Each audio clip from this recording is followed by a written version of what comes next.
Bonjour à tous. Je dois vous dire d'abord que je suis très heureux d'être parmi vous et je vous remercie de votre invitation. D'autant plus heureux que mon grand-père, qui était le premier historien de la forêt landaise et sur les travaux duquel je me suis d'abord appuyé, était un membre actif de votre syndicat.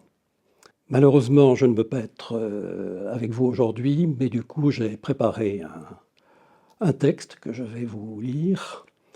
Et je tiens à dire aussi que si vous souhaitez disposer de ce texte, évidemment, il vous sera communiqué à votre demande. Napoléon disait que l'histoire est une suite de mensonges sur lesquels tout le monde est d'accord. Il y a quand même un mensonge sur lequel je vous propose de ne pas être d'accord avec l'histoire officielle. Il s'agit de l'histoire de notre forêt landaise. Pendant plus d'un siècle, l'affaire était entendue. Les Landes n'étaient qu'un vaste désert, un Sahara français poudré de sable blanc, comme l'a dit Théophile Gautier, sable envahissant sur les dunes, et dans l'intérieur du pays, marécage une moitié de l'année, steppe aride l'autre moitié. Le paludisme décimait une population sauvage de bergers montés sur échasse et revêtus de peau de bête. Comment nous a-t-on sauvés, nous pauvres primitifs? Deux bons génies, deux ingénieurs sont venus, et avec l'aide de l'État, ils ont vaincu notre misère. L'ingénieur Brémontier, au début du XIXe siècle, aurait eu l'idée de planter des pins sur les dunes et à fixer leur sable en les boisant. L'ingénieur Chambrelan, sous le Second Empire, aurait trouvé le moyen d'assainir les landes en creusant des fossés, des crastes en langage du pays.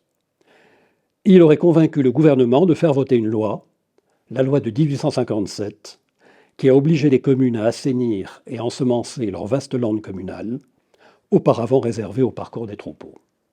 Brémontier est le premier dont l'étoile a terni. Les professeurs de lettres connaissaient déjà la correspondance entre Ozone et Paulin, au IVe siècle de notre ère, dans laquelle sont mentionnés les Picéos boios, les boyens, qui extrayaient la poix des forêts littorales. Les juristes connaissaient déjà les procès qui se sont succédés depuis le Moyen Âge dans la forêt de la Teste, entre ayant peint et non ayant peint. Cette montagne de la Teste était la plus célèbre des vieilles dunes boisées qui, sur tout le littoral landais, ont offert les premiers sites d'exploitation de la résine. Rappelons qu'il y avait aussi des forêts naturelles sur le rebord des vallées, le long des rares cours d'eau qui traversaient le plateau landais, comme la Leyre et le Ciron. Depuis des siècles, ces forêts approvisionnaient en produits résineux les marchés urbains de la province, Dax, La Teste, Bordeaux, etc. Les dunes ont-elles autant avancé qu'on l'a dit? Brémontier prédisait que leur sable allait recouvrir Bordeaux jusqu'en haut de la flèche Saint-Michel. Toujours est-il que les Landais connaissaient avant lui les procédés pour les fixer. Les frères d'Esbiailles, dans le Borne, Pierre Peillejehan et le captal de Buch, à La Teste, ont théorisé avant lui le boisement des dunes. Mais il est vrai que Brémontier a suscité et dirigé l'action de l'État pour boiser les dunes du littoral landais au cours de la première moitié du XIXe siècle. S'il n'a pas été un précurseur, il a joué un véritable rôle politique et administratif. Mais avec Chambrelan, nous avons affaire à un authentique imposteur. Moitié opportuniste, moitié mythomane, cet ingénieur a usurpé le mérite qui revenait à l'ensemble du corps des ponts et chaussées des Landes et de la Gironde sous le Second Empire. Ce sont ces ingénieurs, à commencer par le Landais Henri Crouzet, qui ont analysé la géologie landaise, drainé les grandes landes, asséché les lagunes, construit les routes. Chambrelan a aussi usurpé la gloire qui aurait dû revenir à un empereur.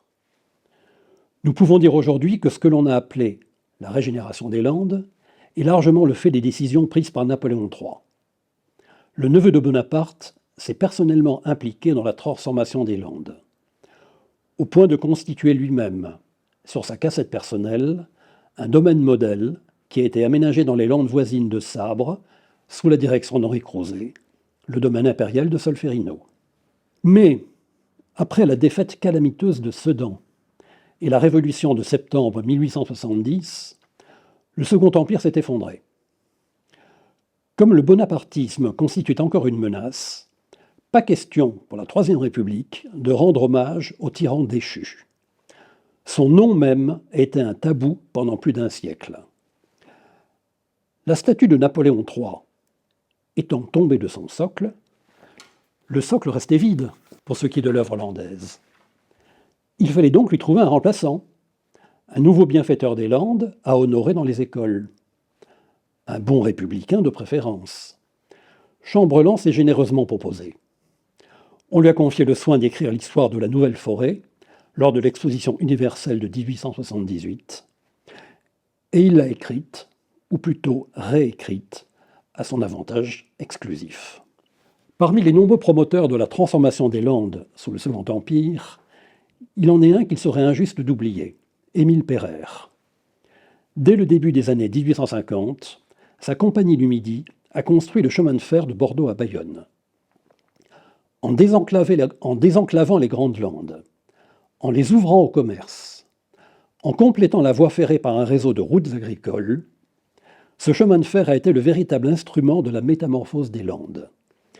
Il a permis à la province de s'inscrire dans la révolution industrielle et d'en profiter pleinement en exportant ses poteaux de mine, ses traverses de chemin de fer, ses poteaux télégraphiques. Par ailleurs, Émile Pereire a investi personnellement dans la constitution d'un vaste domaine forestier. Et surtout, il a inventé le tourisme moderne en créant la ville d'hiver d'Arcachon, reliée à la voie ferrée. Cette cité-jardin sous les pins a commencé à changer l'image des Landes, hier foyer de malaria, maintenant synonyme d'air pur et de senteur balsamique. L'ingénieur conseil de la Compagnie du Midi et des domaines Pereire s'appelait encore Henri Crouzet. C'est en recueillant les papiers d'Henri Crouzet auprès de son petit-fils, propriétaire du vieux manoir familial de Moléon à l'Itémix, que mon grand-père Roger Sargos a eu l'idée d'entreprendre une recherche sur les origines de la forêt landaise. Il a ainsi voulu réparer une double injustice. Injustice d'abord envers les véritables pionniers de la transformation des Landes. Henri Crouzet, Émile Pereire, Napoléon III, avant eux les frères d'Esbiey et plusieurs autres. Injustice ensuite envers un peuple entier. En effet, l'action autoritaire du Second Empire, trop autoritaire même, mais c'est une autre histoire, n'a pas créé le massif landais. Elle l'a seulement généralisé.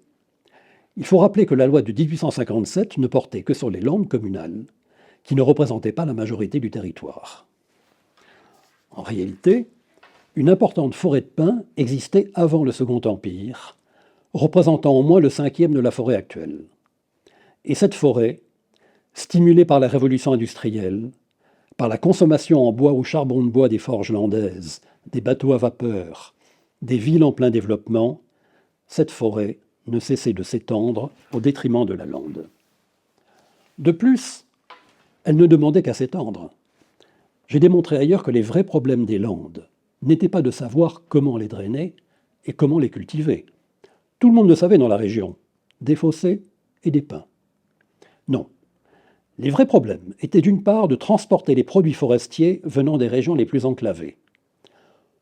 On a d'abord conçu d'ambitieux projets de canaux, dès le XVIIIe siècle, mais la solution est venue du chemin de fer. Le problème le plus épineux, en fait, était d'ordre juridique. À qui appartenaient les landes? Qui pouvait en disposer? Les landes communales étaient soumises à des droits d'usage, des droits de parcours pour les troupeaux, au profit des communautés paysannes qui en avaient besoin pour leur survie. Les anciennes et immenses landes seigneuriales, dont beaucoup ont été récupérées par les descendants des seigneurs après la Révolution, notamment en Gironde et dans le Lot-et-Garonne, étaient également soumises à des droits d'usage. Dès le XVIIIe siècle, des hauts fonctionnaires, des spéculateurs, ont pensé de loin que les landes étaient des terres vacantes à coloniser, des déserts où n'existait ni la propriété, ni la religion. En fait, cette province était régie par le droit. Et des arpents de désert ont pu engendrer de longs procès, voire des luttes féroces entre aménageurs et communautés pastorales. Car l'élevage des moutons, qui apportait le fumier, était indispensable aux cultures de subsistance. Longtemps, le désert a caché la forêt. il existait une société rurale dans les Landes qui ne se limitait pas aux bergers sur échasse. Ces bergers, s'ils ont été l'élément le plus symbolique de la société landaise, n'en étaient cependant que le prolétariat. Depuis le XVIe siècle au moins, cette société landaise a fait progresser la forêt de pins au détriment de la lande, car c'était le meilleur moyen de s'enrichir et de sortir d'une économie de survie. À l'origine de la forêt, Roger Sargos a évoqué les paysans propriétaires landais. En réalité, les seigneurs et la bourgeoisie locale ont aussi joué un grand rôle. Quand a-t-on commencé à défricher des landes pour y semer des pins? Quand les forêts naturelles n'ont-elles plus suffi à alimenter la demande des marchés et des ports comme Bordeaux ou Bayonne, qui exportaient en masse les produits résineux? Parmi ces produits, rappelons que certains, comme le bré gras ou le goudron, étaient nécessaires à calfater les bateaux, à enduire les cordages, d'où l'importance stratégique de ce que l'on appelait des munitions navales. Au passage, précisons que la forêt landaise est née d'une mondialisation qui ne date pas du XXe siècle. Quand survenait une guerre, le gouvernement suspendait l'exportation des produits landais afin de ne pas alimenter la marine ennemie. Et dès lors, dans des pays comme le Marensin, c'était la famine, car déjà l'on échangeait des produits forestiers contre des grains. Mes propres recherches m'ont amené à situer la naissance d'une forêt cultivée, créée par la main de l'homme, beaucoup plus tôt que ce que l'on pensait jusqu'à présent, c'est-à-dire vers la fin de ce que l'on nomme arbitrairement le Moyen Âge. En 1514, le Parlement de Bordeaux a approuvé les coutumes générales et particulières de la ville et prévôté d'Ax. Ces coutumes régissaient une bonne partie des Landes méridionales. Dans cette province vouée à l'élevage, la coutume consacre plusieurs articles au pâturage et au dommage du bétail. Dans les baronnies de Brassens, de Sabre, de Pissos, de la Bouère ou du Marensin, il est stipulé que chacun peut garder son héritage, clos ou non clos. Un certain individualisme prévaut donc sur les droits de la communauté. Mais il y a plus précis, j'ouvre les guillemets. Si en Aubarède, Tailly et Jeune Pignadard, le bétail du voisin y est trouvé, le seigneur du bétail paye le dommage au seigneur de l'héritage. Voici donc cité, au début du XVIe siècle, le terme de pignadard, qui est le nom ancien par lequel on désignait les forêts de pins, donc déjà des forêts spécialisées. Mais il y a mieux. La coutume parle de jeunes pignadars. À une époque où l'on ne procédait pas à des coupes et des régénérations régulières comme de nos jours, les jeunes pignadars ne peuvent désigner que des forêts nouvellement créées. Et ces forêts ne pouvaient survivre que si on les défendait des déprédations du bétail, aussi dangereux pour leur survie que les incendies. De toute évidence, la coutume d'Ax protège donc l'extension des cultures forestières.